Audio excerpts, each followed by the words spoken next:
3 సార్లు ఇతని యందు ఏ నేరము కనబడలేదని స్వయంగా పలికిన తర్వాత కూడా తన హోదా, పదవుల్ని కాపాడుకోవటం కోసం పిలాతు రక్షకుడైన యేసుక్రీస్తును సిలువకు అప్పగించాడు.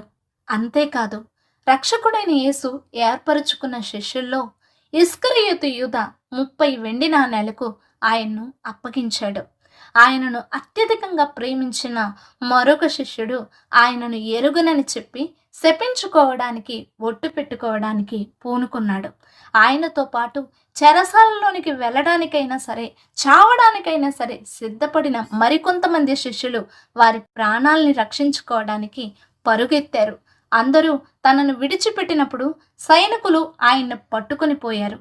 తర్వాత మృగాల్లాగా క్రూరంగా కొట్టారు. ప్రత్యేకమైన కొరడాలతో కొట్టిన దెబ్బలకు ఆయన శరీరం మాంసము ఊడిపడింది. తలపై పెట్టిన